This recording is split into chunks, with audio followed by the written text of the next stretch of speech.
right, what's going on, guys? Let me get this tweet out and straighten up this camera. Nope, wrong way. There we go. By that. By that, who's calling me? No, thank you. I get like at least 7 to 10 telemarketers a day now. I don't know about you guys. Headphones on, paired. I think it's working. Let me get this tweet out and then we're good to go.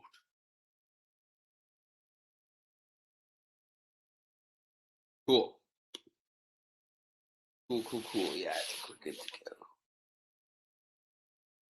All right. What's up, everyone? I'm Cale Hammond. Happy to be here. I'm going to let this breathe a little bit while we start, while some people hop on. If you're watching this on YouTube later on this afternoon, go ahead and fast forward to about 2-3 minutes, and you'll find yourself in the matchup breakdown section. So going over the bets yesterday. Yesterday was a pretty tough slate, but we managed a solid 2-1 day in our one big plus 170 underdog. So that should have been small stakes.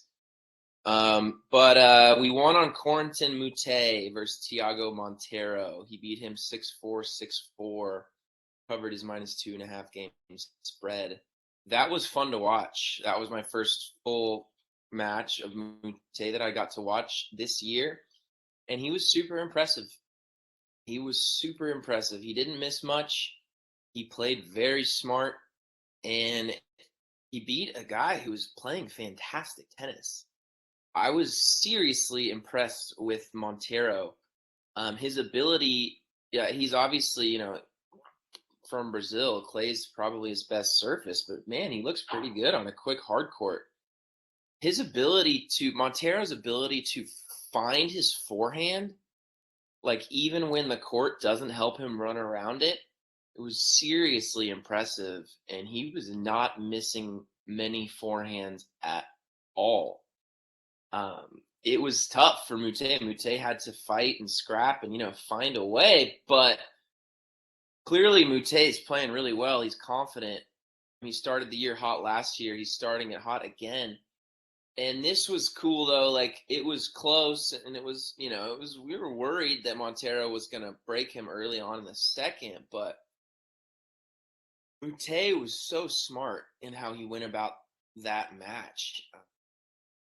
Kept it pretty deep, kept Monteiro on the move.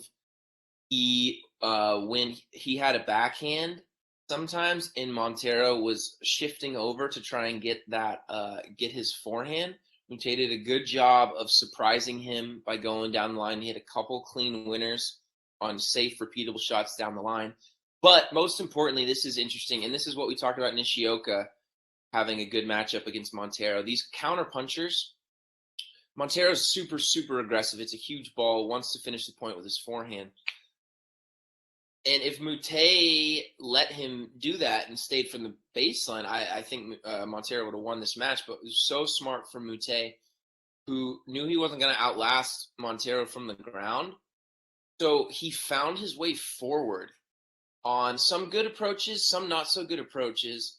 But what he did when he got there was he would just chip a nice little drop volley. He never hit any highlight reel drop volleys, but he was testing Monteiro's ability to create difficult shots while moving forward under pressure, and he made Monteiro beat him with handsy shots.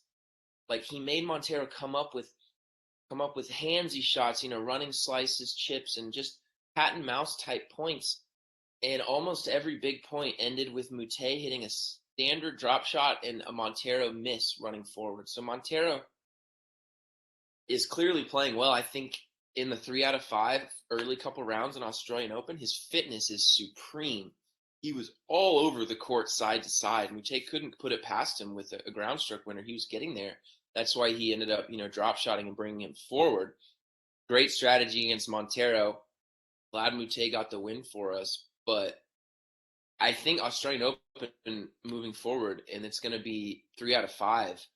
Be on the lookout for Monteiro's matches, monitor them, and I think that depending on who he plays, going to be some opportunity on Montero for sure because his fitness right now is extremely impressive. He looks really comfortable, really strong, really fast out there. So we'll see. I think it'll be a decent tournament for him. Next up, we had Maxime Cressy over Dusan Lajovic. He cashed to -2.5 super easily, even with that long rain delay. But then he kind of got screwed over by the tournament organizer. I mean, he was forced to a quick turnaround, go right back out against Dan Evans, who is a bad matchup for him in general. And then you take away his full day to prepare and get ready for that match. And he just sort of went out there and started playing. And Evans is one of the hottest players in the world right now, and so is Cressy. But Evans has a good game for Maxime Cressy. He probably appreciates that the points aren't very physical. Dan Evans won 6-4, 7-6. It's just a tough matchup for him. Completely unbothered by the aggression, and he gets a lot of returns in play with his super, super solid chip return. And honestly, it's probably a good thing for Cressy because that was a nightmare situation, having to play 2 high-level ATP matches back-to-back. You go on court, you warm up, you have a 5-hour break, then you finish your match, and then you got to do it all over again. That's just a terrible spot.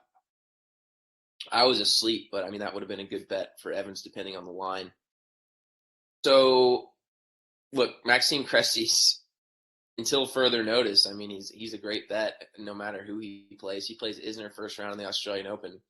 That's going to be very interesting to see how he responds against John Isner. I think he's going to be a good bet. Right now, I think it opened as a pick'em. I don't mind that play at all. Cressy's just in the zone. Anytime you can bet on a tennis player who's absolutely incredibly in the zone, go ahead and do it because it doesn't happen very often.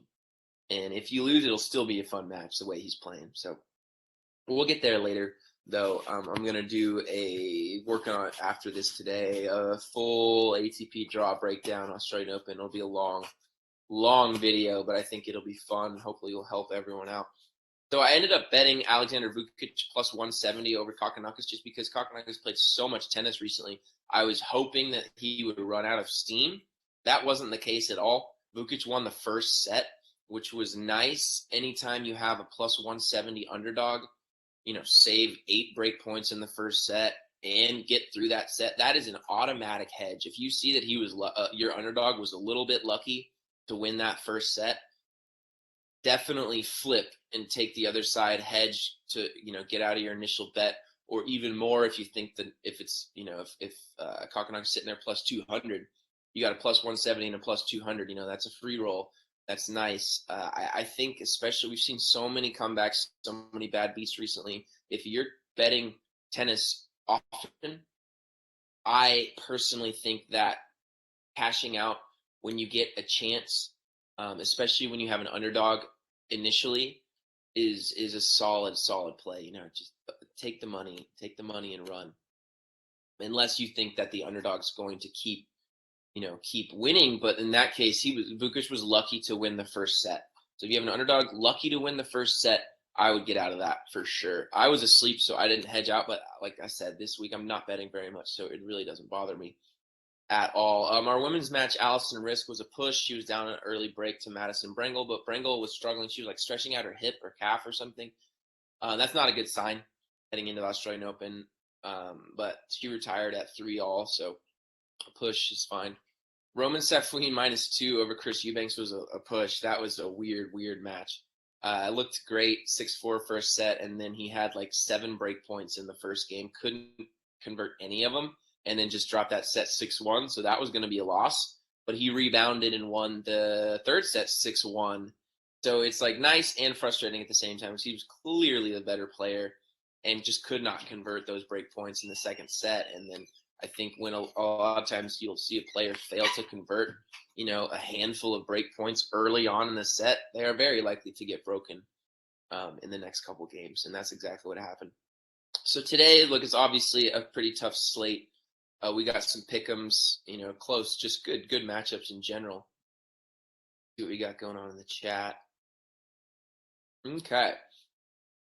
Oh, perfect. Yeah, we'll talk about this before we get to the matchups for today. What do you think about Kukushkin to win over Escobedo. Escobedo played 7 games, 8 matches. Kukushkin seems to be on fire on these fast courts. I actually do like this. I was looking at this earlier. Escobedo's been playing very, very, very well. He won the Challenger last week, and he's in this round of qualifying looking pretty solid.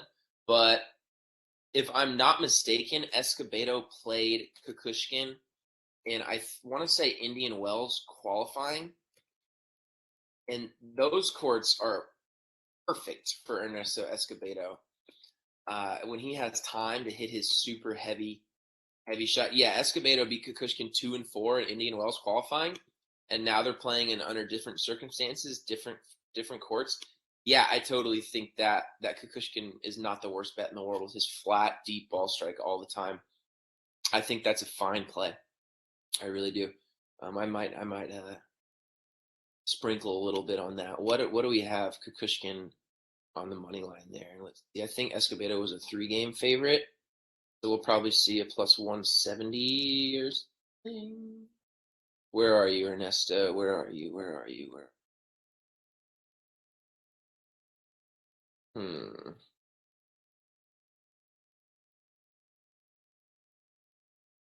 All right. Well, I can't find it right now. I'm stuck on the Australian Open tab, so I'm scrolling way too many matches. But yeah, I think that's a fine play. Definitely do.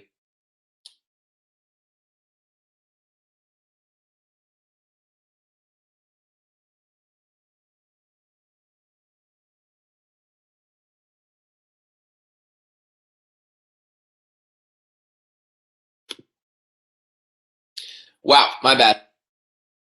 Hopefully we're cool. Yeah, I was going through some tabs, accidentally clicked out. That's my fault. So let's just get going. Let's break down these matchups for today. I do think that Kukushkin money line is not the worst play in the world, so I'll add that to the list. I like that. I like that play. All right, so much tougher slate today. Anytime you get to the semifinal rounds, the lines are going to be a bit sharper. The books and the market, everyone's had a chance to watch and gauge everyone's form. I think for me, I have my most success betting the second and third and fourth rounds of bigger tournaments, but second and third rounds is really the sweet spot because you get to see everyone play. You have a match to go back and watch tape. You can see how they're matching up in these current conditions. And honestly, first round of Grand Slams, there's so much value all over the board. There's so many matches to choose from. But like first round Grand Slam nerves are as real a thing in tennis as anything else. Like it's a huge the money that they get for winning these matches and give themselves a chance to do well in a Grand Slam is a lot of pressure. So you see year after year without fail some crazy shit happen during first rounds of a Grand Slam. There's so many matches. There's always some huge crazy upsets. It's very rarely chalk, and these players are very, very nervous in the first round of a Grand Slam. First Grand Slam of the year. Can't blame them for being nervous. So my strategy, I would definitely go light and bet on as many matches as you can in the first round without huge stakes, unless there's something just sitting there that needs to be hammered. But we'll get to there later. Look, spread out small bets across as many players as you can, because if you have money on a player, you're probably going to try and watch the match. And if you watch the match, you see things with your own eyes. It's worth its weight in gold. It really is. Everyone here understands tennis, and you can watch them. You can see their competitive. Like, watch for their physical fitness. See that they're not struggling with the heat. Watch for their attitude, a confident attitude, how they play big points. If they win a first set easy, sort of that middle stage of the second set when things do get hairy, they're thinking about winning the match, but their opponent's also playing well. Watch for those moments, because those can tell you a lot about how a player's doing. So first up, ATP Adelaide, Corentin Moutet versus Arthur Rinderknech. This is a straight up pick'em, and it sounds about right. So on the one hand, you have Corentin Moutet, who hasn't lost a completed match this year, super smart and crafty player. On the other hand, you just have an absolute aggressive bomber who's hitting 15, 20 aces a match, anytime he gets a ball in the midcourt, he's going to step up and rip it.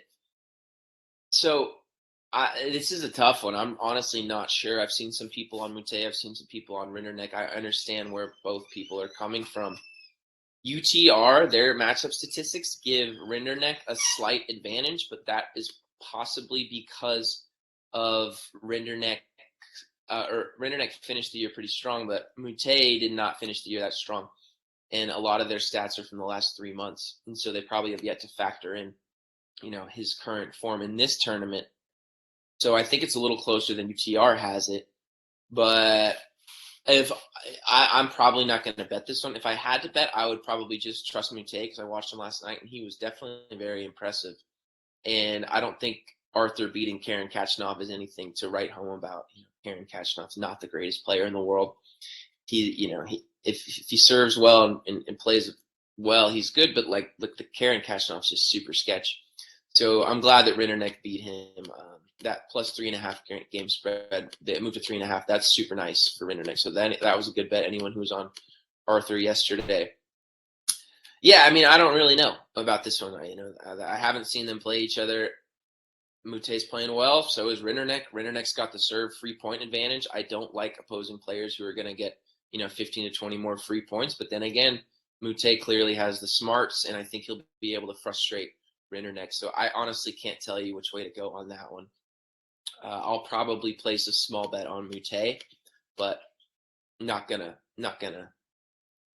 advise anything on that one. So next up, Marin Cilic versus Thanasi Kokkinakis. Marin Cilic is a -2 game favorite. I am very surprised that Kokkinakis is still able to, he hasn't lost serve this entire tournament, and his fitness is holding up way better than I thought it would. So opposing Kokkinakis these last 2 weeks has been a pretty much disaster unless you're on Malfi in that match. He's clearly fit. He's clearly confident. He's holding serve easily. He hasn't been broken all tournament.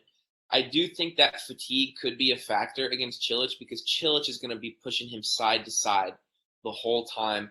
Kokkinakis is going to have to play good defense if he's going to, get out there and beat Cilic convincingly. He's going to have to defend well, hit some great shots on the run. I wish Cilic was a little bit less of a favorite. I wish, since Kokkinakis is playing so well, beating so many players, if this was a pick'em or Marin Cilic, -120, I would probably be on Cilic.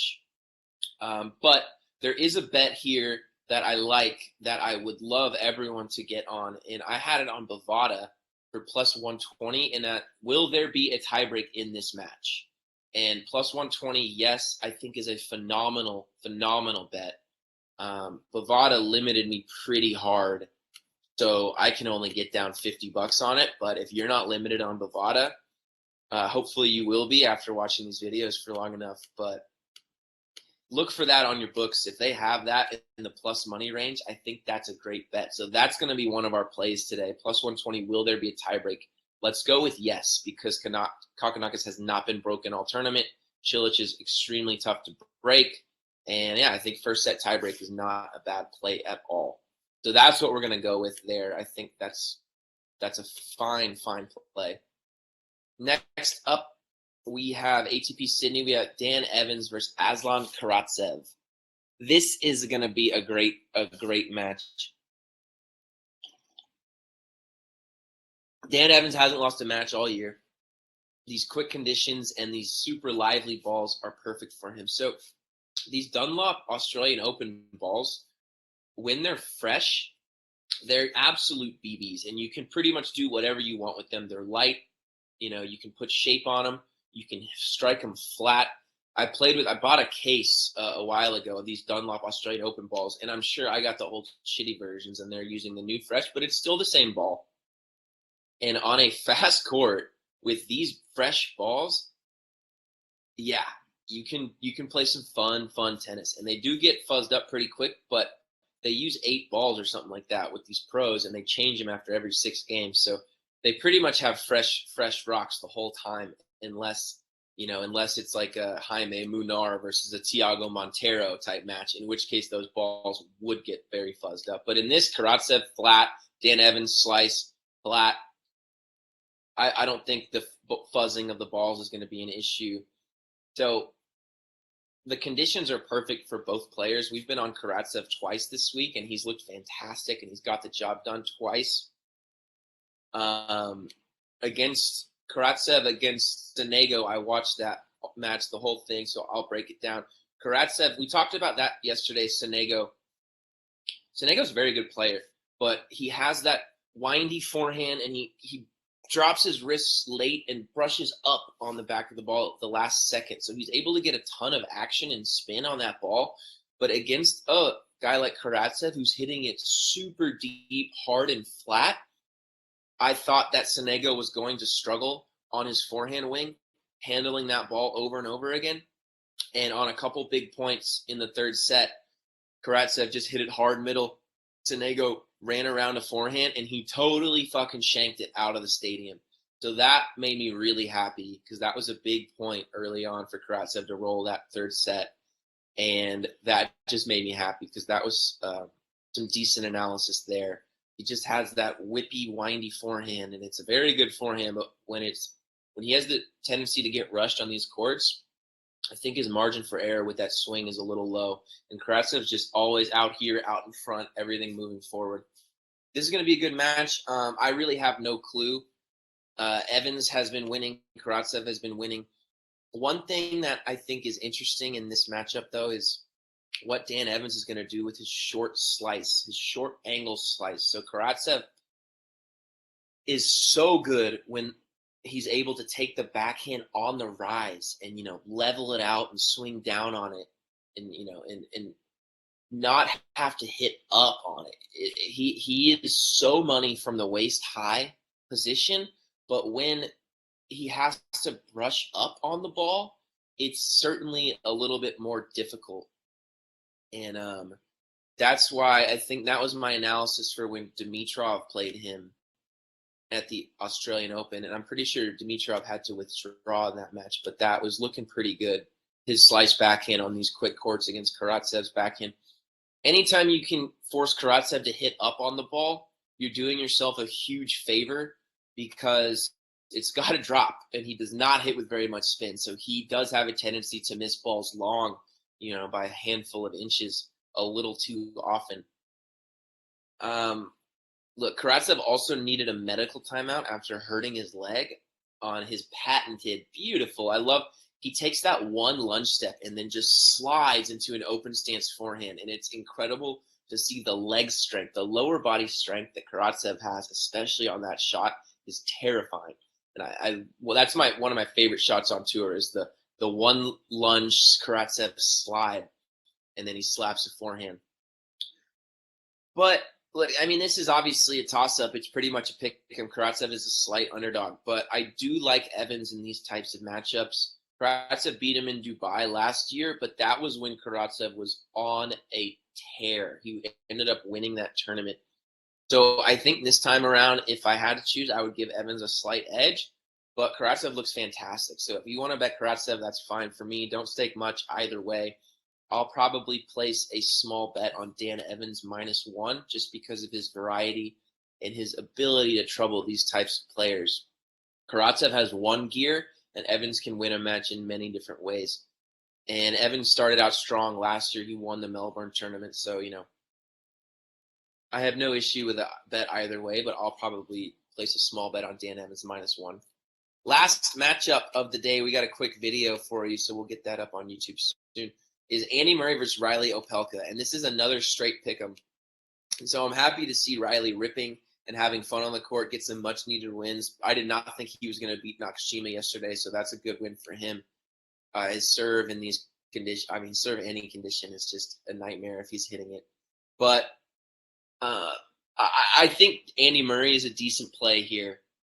And I've spoke about it. I don't like betting Murray pre-match, just because when you bet him pre-match and you see that his hip is frustrating him and his movement's not there, you just want to kill yourself because you just feel like you lit money on fire, bet on a 34-year-old with a metal hip. It's frustrating.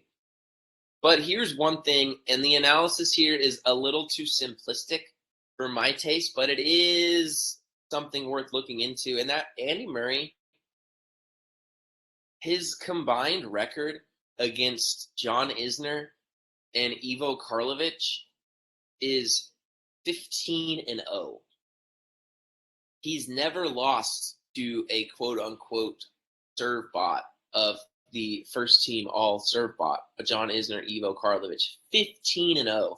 And while a lot of those were in Murray's prime, that tells you that he can handle the huge serving and the high kicks on the second serve a little bit better than most players. And also, I looked it up, his record against Milos Raonic, who certainly has more from the ground than Isner and Opelka. He's 9-4 against Milos Raonic. And Raonic got him when he was, coming up, top 5 in the world, and Andy Murray was, battling injury and sort of on a decline, and he's still 9-4 against Raonic. So I think Andy Murray is a fine play just based on those numbers. Like I said, the analysis is a little simple, but we are on a little bit of a hot streak, and so we've got a little bit of money to play with. Don't bet too much, but I think a flyer on Andy Murray, just based on the fact that he's 15-0 against Karlovic and Isner, I think you can hang your hat on that just fine and, place a small bet on Andy Murray and have fun watching the match. So, yeah, I mean, that's going to do it for me today. I'm going to break down the Australian Open draw after this and see what we can find for the first couple rounds. But, yeah, there's really nothing today that I like that much. I love the tiebreak bet in Marin Cilic versus Kokkinakis. I am probably going to take a flyer on Dan Evans -1, and I'll probably take a flyer on Andy Murray. And if I had to pick, I would take a flyer on Moutet, but I'm not sure. I'll get the official public picks out on my Twitter later, but that's all I've got for you guys today, and it's going to be fun. Tomorrow we should have a comprehensive Australian Open draw breakdown, so that's going to be a lot of fun, and I would love for you guys to hop on and ask me any questions you have, because it's starting to heat up, which is fun after a brutal start with fucking Lloyd Harris shanking that overhead on match point for the play of the day. We're starting to heat up a little bit.